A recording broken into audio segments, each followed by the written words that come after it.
El Salvador sufría una convulsión social generada por los altos precios del petróleo, la caída del mercado centroamericano, los efectos de la guerra de 100 horas contra Honduras, más de 150 años de fraudes y poder económico y político concentrado en pocas manos.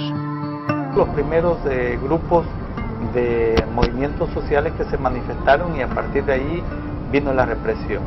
Represión en las ciudades, lo cual se fue extendiendo día a día, capturando a jóvenes estudiantes, obreros, maestros.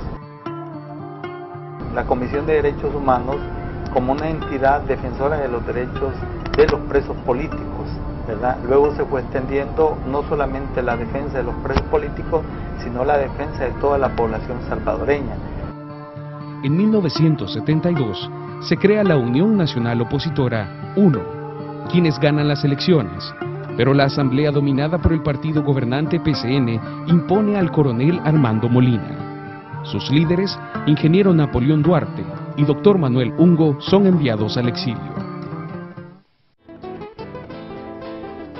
La población se organiza en sindicatos, cooperativas y movimientos sociales para exigir cambios democráticos y mejoras salariales. En la cintura de este continente, diezmado por el lucro sin postigos, como un chorro de luz iridiscente, surge puro y potente El Salvador, al filo de la recia zafradilla, pequeño y apretado como un puño, como un gorrión que canta entre fusiles, surge puro y potente El Salvador. El gobierno responde con políticas de represión al estilo de las dictaduras argentinas y chilenas. Siempre la Guardia Nacional, los cuerpos represivos que han estado siempre en El Salvador, dominando, según ellos, la nación como que ellos son dioses, capturaban y los asesinaban y los iban a botar lejos, que uno no sabía ni por dónde hallarlos, buscarlos. O sea, de que desde esa época empieza la represión. ¿Por qué? Porque desde el 70 para acá, nosotros, digamos, la gente se empezó a organizar. Cuando nos organizamos fue que comenzó la represión contra nosotros. Que se manifestaba brutalmente por muertes violentas, ejecuciones sumarias, masacres, la práctica de la desaparición forzada que se comenzó a observar más o menos a mediados de los años 70, la tortura, que era una especie de práctica en los cuerpos de seguridad, en los 3 cuerpos de seguridad entonces, capturas masivas de líderes estudiantiles, sindicales, obreros, campesinos, o sea que había una situación creciente de violaciones sistemáticas y flagrantes de los derechos humanos. El 20 de febrero de 1977 se realizaron elecciones para presidente. Nuevamente, la UNO es derrotada vía el fraude.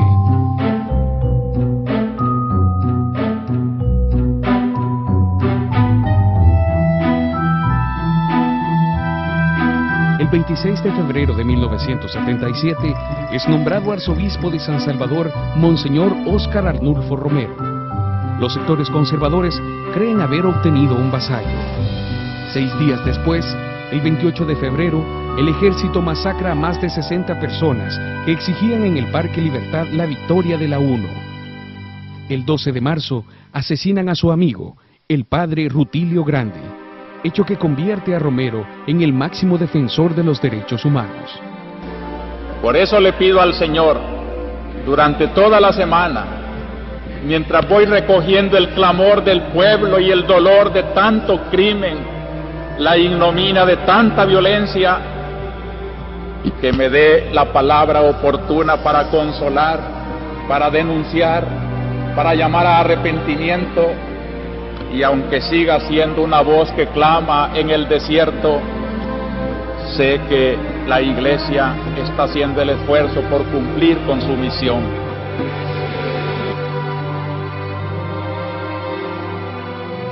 El 1 de junio, llega a la presidencia el coronel Carlos Humberto Romero, quien alimenta la represión del ejército y de los escuadrones de la muerte.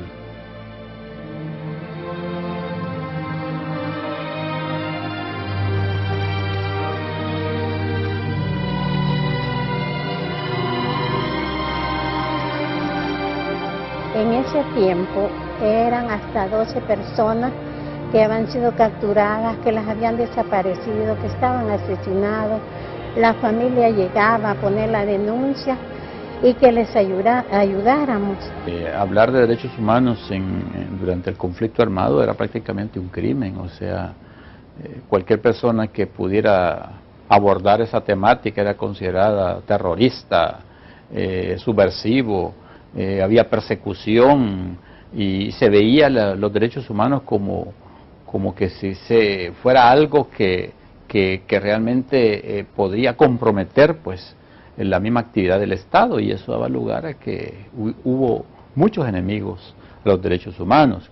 La iniciativa de construir un ente capaz de defender los derechos humanos vino precisamente de una voz tan valiosa, de una persona tan querida hoy en día como fue Óscar Arnulfo Romero, Monseñor Romero.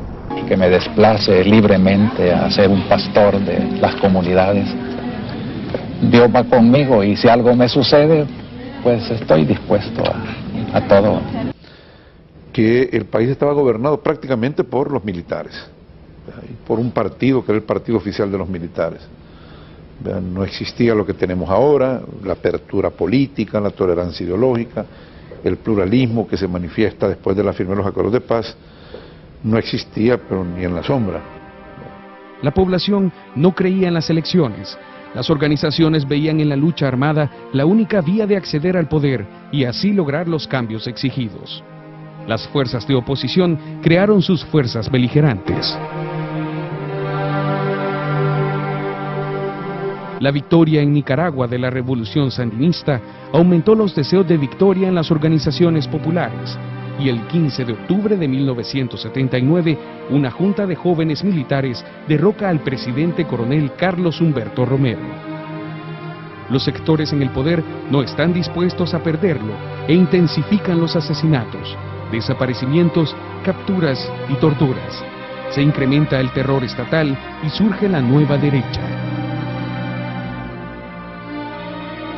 La primera y segunda junta verdaderamente revolucionarias fueron abolidas, asfixiadas por los sectores económicos y militares.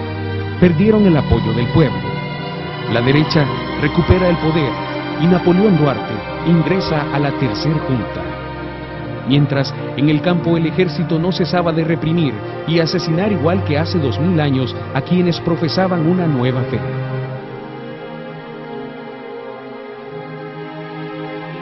El Salvador ya no es el país de la sonrisa, y todos aquellos que apoyan a los pobres son asesinados.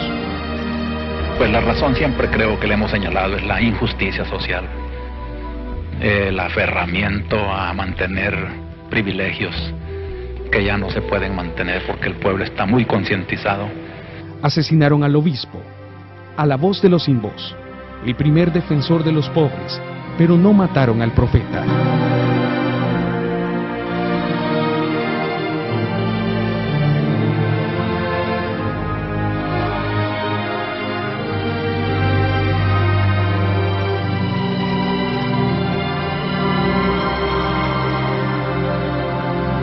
El asesinato de Monseñor Romero impactó gravemente en El Salvador, sobre todo a la población y a los sectores que amábamos a Monseñor Romero, que amábamos la libertad, ¿verdad?, que se buscó por la igualdad.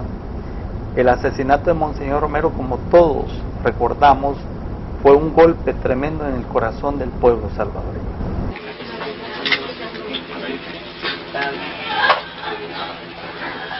Nos llenamos de sangre, la ropa, las manos, porque estuvimos moviendo el cadáver para tomar las radiografías y poder detectar la trayectoria de la bala. El martirio de Monseñor Romero implicó redoblar los compromisos, implicó definirse, en el papel de defensores de derechos humanos. Eso significó un golpe duro al Estado de Derecho, que estaba de por sí debilitado, ¿no? Significó un golpe duro para las organizaciones, porque primero porque Monseñor Romero fue pues un mártir, ha sido un mártir y un hombre que luchó por los derechos humanos. Así es que nosotros decíamos, con que mataron a Monseñor, ¿qué irán a hacer con nosotros? Entonces, como le digo, fue muy duro, pero eso no quiso, o no fue para que nosotros nos quedáramos ahí de brazos cruzados. Su pecado fue querer que los obreros comieran, que un Padre Nuestro tuviera para rezarlo comiendo. Cuando Dios no hace justicia, porque no entienden los ricos, de los pobres sale el grito que aprendieron del profeta.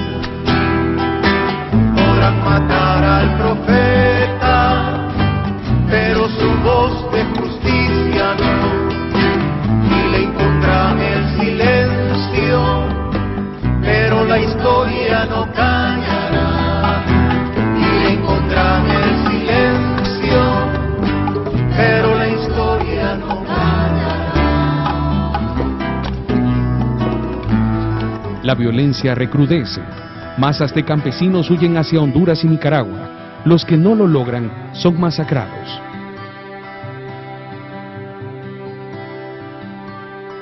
La CDH-ES ingresa a la lista de víctimas.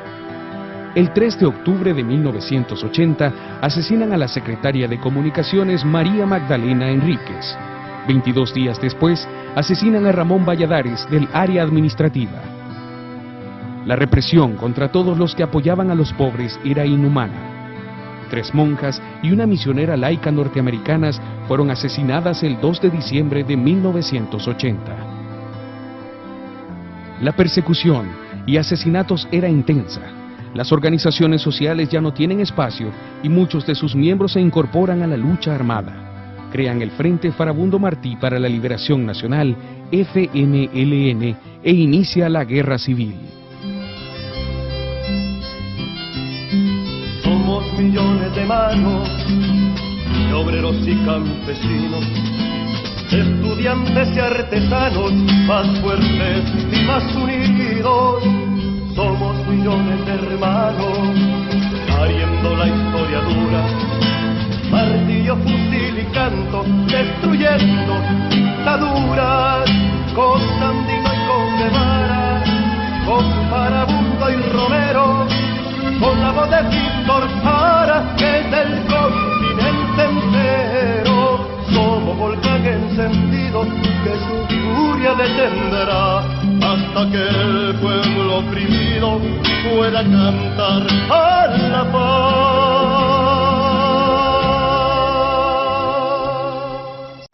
Los Estados Unidos tratan de evitar una nueva Nicaragua y de inmediato participan militar y económicamente con 1.5 millones de ayuda militar por día.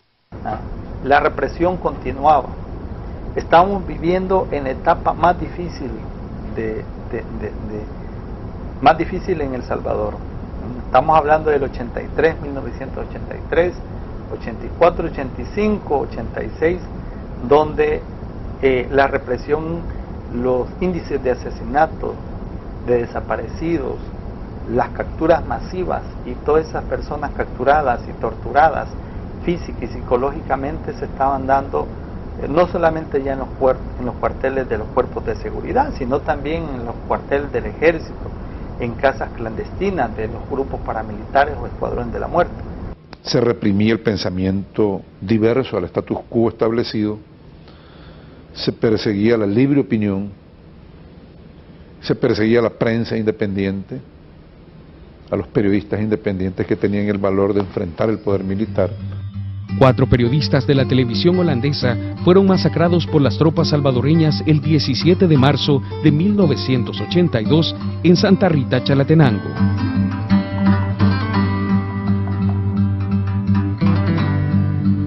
que a través de la IFIDH se había solicitado un informe que se podía presentar ante las Naciones Unidas para demostrar que el ejército estaba cometiendo barbarie en el país, que estaba haciendo uso de armas químicas como era el fósforo blanco, el napal y otros tipos de armas químicas que estaban ocasionando destrozos en la población, ¿verdad?, de Morazán, de Chalatenango o de Cuscatlán, sobre todo también esta zona donde ya la población había denunciado tiempos atrás.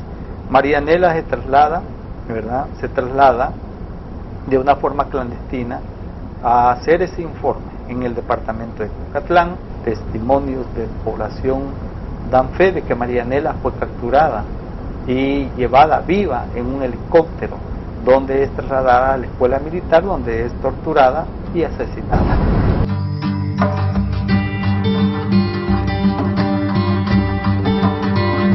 Los muertos siguen en aumento producto de la ayuda militar estadounidense.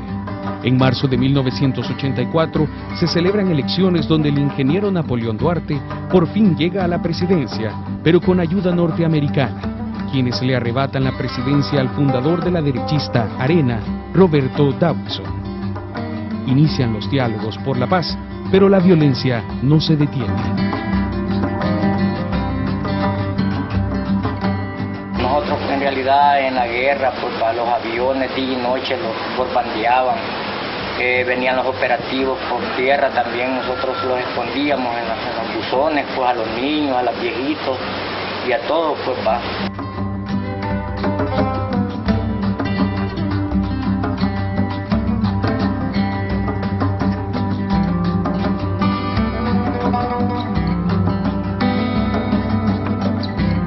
Herbert, que jugó un papel también muy importante, pues es asesinado en el 87, ¿verdad?, como una forma también de represión, siguiendo las amenazas.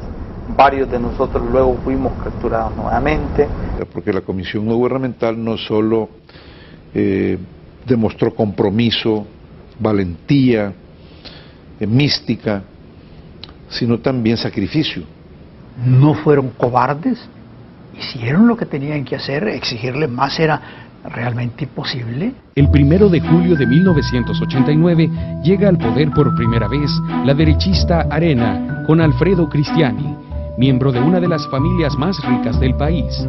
De inmediato aplica su política neoliberal destruyendo las reformas hechas desde la Junta Revolucionaria de 1977, como abolición de la reforma agraria por la venta de parcelas, liberó el comercio exterior, los precios de la canasta básica, el cambio monetario, disolvió el IRA y el IBU que daban alimento y vivienda a bajo costo. Asimismo, vendió las empresas que daban ganancias al Estado como las telecomunicaciones, hidroeléctricas, el café, el azúcar, hoteles, cementeras y los bancos. La violencia y la pobreza aumentaron.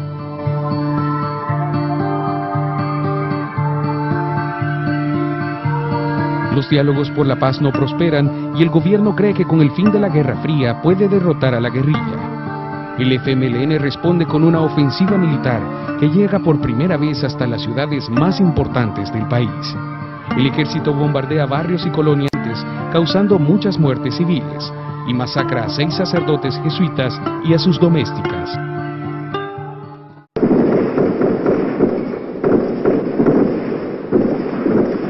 Por la masacre de los compañeros de Tenazas, decimos aquí presentes, el FMLN va a luchar hasta la victoria final, junto con sus masas combativas, el pueblo, trabajador y campesino.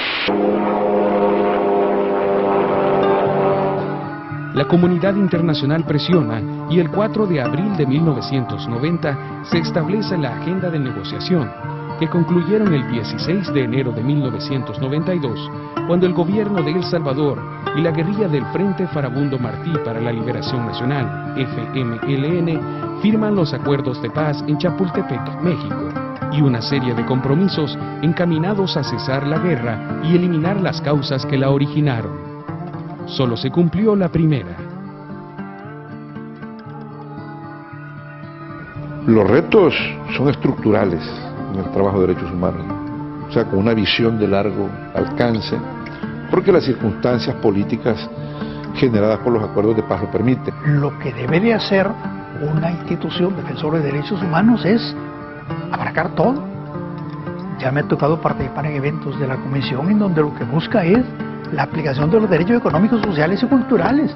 Ahora es otro panorama, donde nosotros seguimos luchando, pero también hoy se lucha por otros esfuerzos, por otros derechos, como es el derecho de lo que son los derechos económicos, sociales y culturales, que fueron los que generaron prácticamente las violaciones a los derechos humanos, un conflicto, ¿verdad?, en este país. La Convención de Derechos Humanos ha venido trabajando de la mano de muchas comunidades actualmente. Ha venido trabajando y hemos trabajado conjuntamente con la Procuraduría de Derechos Humanos. Hemos venido trabajando, firmando convenios con la Procuraduría General de la República, con el Ministerio de Educación, ¿verdad? Hoy que se dan esas nuevas oportunidades, cuando antes no se podía tener ese tipo de convenios, hoy lo estamos haciendo realidad. Hemos firmado convenios conjuntos, hemos hecho actividades conjuntas, algunas de capacitación y en otras en celebración de eventos. En algunos casos también han habido pronunciamientos en donde hemos coincidido, ¿no? Desde 1992 ya la CDH, digamos, capacitó y orientó en derechos humanos a los excombatientes, ¿verdad?, de aquí de El Salvador, que estuvieron en el conflicto armado. Desde esa época hasta ahora, nosotros nos hemos dedicado plenamente a la educación en derechos humanos porque sabemos que es parte fundamental del desarrollo humano social del país. Claro, dentro de los talleres implementados por la Comisión de Derechos Humanos están los talleres técnicos, que es la recepción de denuncias por parte de los promotores dentro de la formación que se da, que está a cargo de la unidad jurídica, la elaboración de la guía pedagógica. La sociedad civil tenemos un gran compromiso para con ellos, pero a veces quizás lo que nos afecta también es el desconocimiento de cómo darle tratamiento a estos grupos de jóvenes, cómo atender a la mujer o al hombre que está teniendo problemas de violencia intrafamiliar. Me están ayudando, me ayudan para poder convivir con toda la gente ahí, ¿verdad? Y darles muestras de la hermandad que puede haber, de la cooperación, de la ayuda, claro que sí. Se puede ser de bastante beneficio para mi persona y así también como yo puedo esparcirlo en las demás comunidades. Nadie se había acercado de nosotros, ¿verdad?, a fortalecernos. Es más, nosotros contamos con un centro comunitario en derechos humanos en la colonia San Marcos del municipio de Huacotecti, en el cual toda la comunidad está agradecida y el municipio entero, porque nos está sirviendo de muchísimo. Los derechos a pedir algo que me corresponde por veto presidencial o por lo que sea, pero tengo derecho yo a reclamar y antes no sabía que tenía esos derechos yo de reclamar o de decirle, mire, necesito que me hagan esto, hacerlo por escrito y presentarlos a ellos, y como no sabía, pero gracias a los talleres y todo que lo están ayudando, ahí vamos ahí progresando.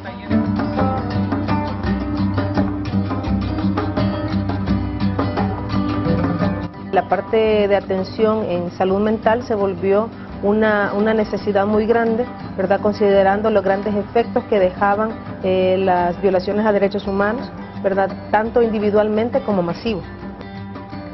El 28 de febrero de 1977, muchos campesinos, obreros y estudiantes se refugiaron en lo que es el Parque Libertad y tras ser rodeados por el ejército, empezaron a ser masacrados. Buscaron el refugio de esta iglesia para salvar sus vidas. Sin embargo, muchos de ellos, tratando de salvarlas, aquí quedaron, porque no se perdonó el que ellos lucharan contra la libertad y la justicia en El Salvador. Este es el trabajo que, como Centro de Documentación de la Memoria Histórica, son muchas de las investigaciones que estamos tratando para querer conocer la verdad, la reparación y la justicia en El Salvador. Debo reconocer definitivamente el arduo trabajo de años de la Comisión No Gubernamental de Derechos Humanos, su aportación histórica al desarrollo democrático del país desde la defensa de los derechos humanos y ahora desde la educación popular en materia de derechos humanos. No puede haber, digamos, paz mientras que la población no conozca sus derechos y sus deberes. Te regalo la paz y su flor pura, te regalo